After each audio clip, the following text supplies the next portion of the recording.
But at the end of the day, we got to see that OBJ loves he loves the lifestyle a lot too. And granted, he's in a great situation because to me, Robert Woods is not really he is a 2. He's a low end 2. So he's really a 3. And Cooper Kupp is not a real 1. Is not really a real 1 either. But Odell has shown that he can be a 1. And now you put him with the guy that can throw the ball in an offense that favors the passing game with an already great defense. You've got the best interior lineman in the league. You've got the best cornerback in the league for all intents and purposes. And then you just added a legend on the edge, and which when healthy, I would imagine is still a top 10 player at that position, on the edge at the end of the day. And so you mix those things in with La La Land, and Tinseltown looked damn good to Odell. And I can't wait because he's on my fantasy team. So I'm really excited to see if these results can stick. I mean, that was a hell of a transition there, man. Good on you. But the thing about the Odell thing is, I think he's going to be productive for one because I trust Sean McVay. I trust the pieces they have there. But he's also happy. And people talk about him in Cleveland not working. Well, you know what? Baker is average to below average at quarterback, okay? Sorry. Odell needs He's still going to get $40 million this year. Yeah. I hope not. I hope he What are the Browns going to do? I'd give him $25 million. But what if he doesn't want that because somebody might pay him more? I mean, you got to remember, and I know we're on OBJ, but you got to remember too, when they drafted him, they didn't win any games. And then just 3 years later, they win 11 games and win a playoff game. Like we're talking about Cleveland Browns. You got to remember who we're talking about. But they also had a boatload of draft picks because of that bullshit that the GM before the GM who drafted they still don't have. Here's the thing, because that's just the market at this point.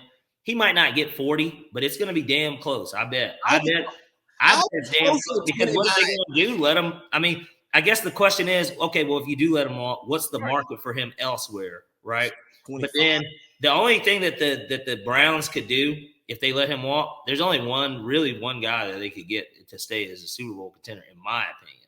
Case. Who? Case. Hell no. Actually, I tell you what, there's 2 guys that will be potentially available to where they could still stay afloat, but only one of them, if you're Cleveland, would you really want?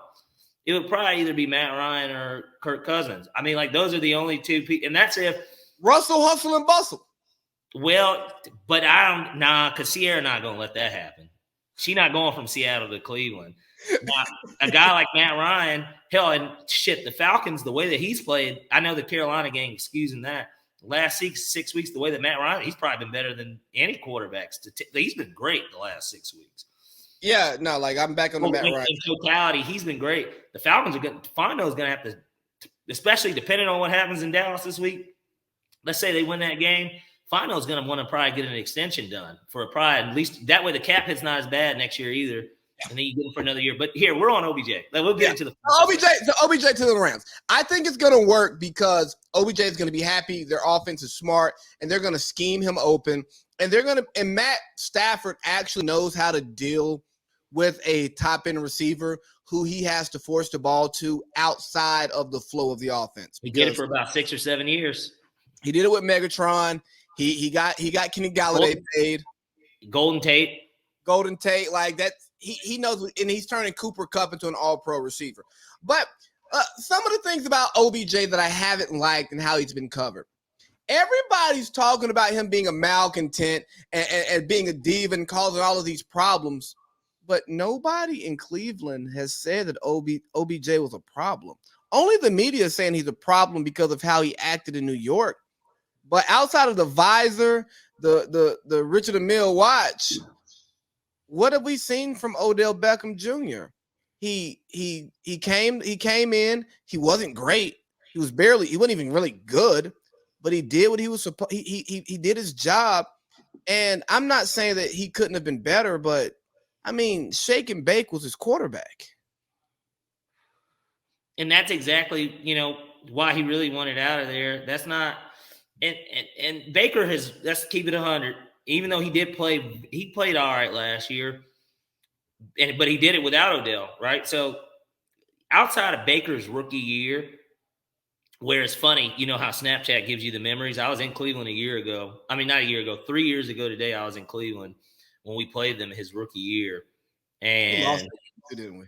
we did. We got our ass kicked actually, and it's funny because we were actually up 10-7 at halftime, and we were on a roll because we beat Washington the week before. We were in the playoffs as of that game, and this was the year after losing to Philly in the playoffs. So you're That like was the 79 season, right?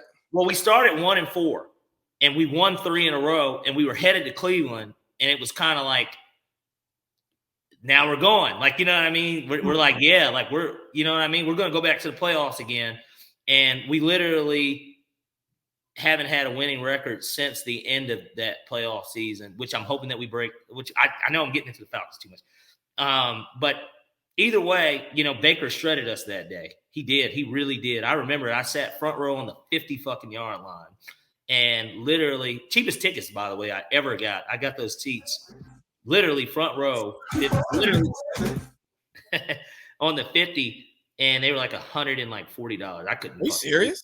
I am dead serious. But like, either way, you know, so Baker hadn't even been that guy. He hadn't even been that guy. That was the cocky Oklahoma Baker. Now he had all those commercials. He had that setback, that sophomore slump, and then he bounced back, not statistically, but in the win column, which is what everybody does ultimately care about. He was better statistically, but he wasn't still who he was that rookie year. And then now you got this year where he's, I guess, playing hurt, kind of hurt. Odell's gone now. There's just a lot going on to where I'm not mad at OBJ for almost basically it felt like he was getting shut out of the offense and that he was shutting himself down anyways because he didn't want to really be there. And for what it's worth, he never had a free agency. He got traded there. And it just sounded good because of how Cleveland was building the team. And clearly he got to play with his best friend in Jarvis Landry, former LSU teammate. And so it just kind of worked out well, but it didn't work out well. It ended up being one of those things that just didn't work out well. And I think that the Browns will be better for it because now we don't have to worry about it. Fantasy owners don't have to be pissed the fuck off at Baker Mayfield every week. And Odell gets to be closer to his buddy Drake, you know, his buddy LeBron, you know, these guys that are already out there in Tinseltown. He gets to be out there, glitz and glamour on a fucking great team. That's, you know, I think they already beat Tampa, right?